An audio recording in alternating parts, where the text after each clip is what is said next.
امام بخاری کہتے ہیں کہ بیماری جو ہے وہ گناہوں کو دھونے کا ذریعہ بنتی ہے.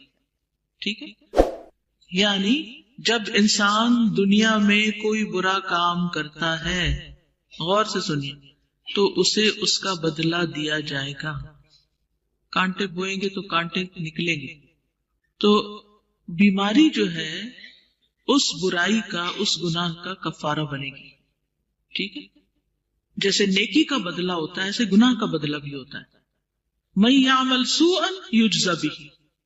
اب یہ جو بدلہ ہے یہ کس طرح کا ہوگا؟ جب یہ آیت اتری من یعمل سوءا یجز بہ، تو ابو بکر صدیق رضی اللہ عنہ نے کہا یا رسول اللہ، اب تو عذاب سے چھٹنے کی کوئی صورت ہی نہیں. اس کا مطلب ہے کہ ہم سب عذاب میں پکڑے جائیں گے. آپ نے فرمایا اے ابو بکر، اللہ تجھ کو بخشے، کیا تجھے کوئی بیماری نہیں آتی، تکلیف نہیں آتی، رنج نہیں آتا، مصیبت نہیں آتی؟ تو انہوں نے کہا کیوں نہیں، یہ تو آتی ہیں یہ مصیبتیں. فرمایا بس یہی بدلہ ہے.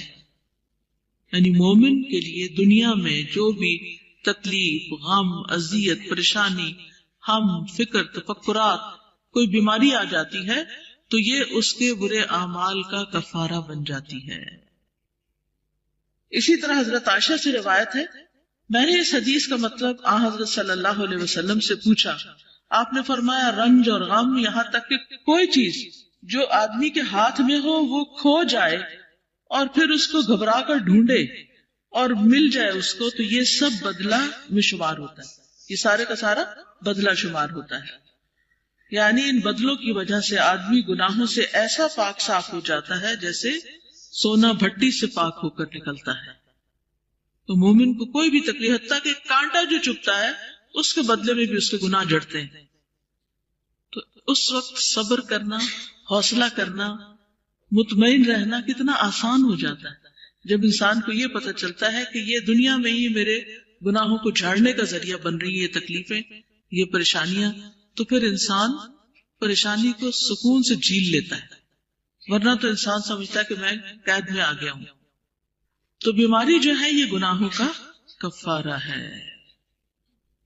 حضرت عائشہ رضی اللہ تعالی عنہا جو نبی صلی اللہ علیہ وسلم کی زوجہ ہیں کہتی ہیں قال رسول اللہ صلی اللہ علیہ وسلم، رسول اللہ صلی اللہ علیہ وسلم نے فرمایا ما من مصیبت تصیب المسلم، نہیں کوئی مصیبت جو کسی مسلمان کو پہنچتی ہے الا کفر اللہ بہا عنہ، مگر یہ کہ اللہ تعالیٰ اس کے ذریعے اس سے کفارہ کر دیتے ہیں، یعنی اس کے گناہوں کا.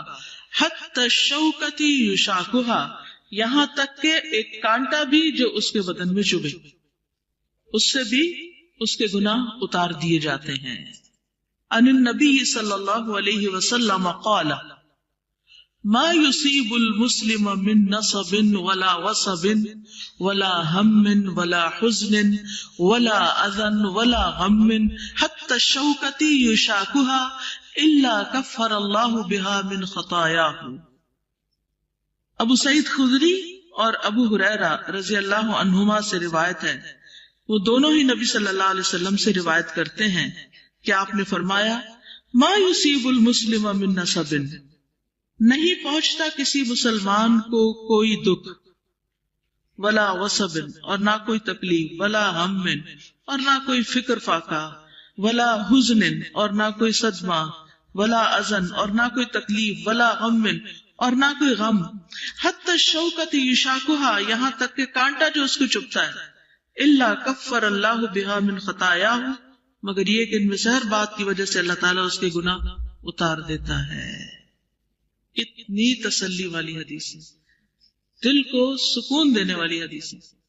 کتنا خوبصورت ہے ہمارا یہ دین کہ جس نے ہمیں ہم، رنج، غم، تکلیف، اذیت، پریشانی اس وقت بھی مطمئن رہنا سکھا دیا، پرسکون کر دیا کہ اس وقت تمہاری صفائی ہو رہی ہے، تمہاری دھلائی ہو رہی ہے، تمہاری آگے کی مشکلیں آسان ہو رہی ہیں.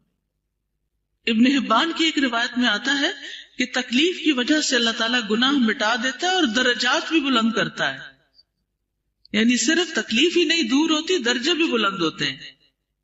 یعنی رفع عقاب بھی ہے، حصول ثواب بھی ہے.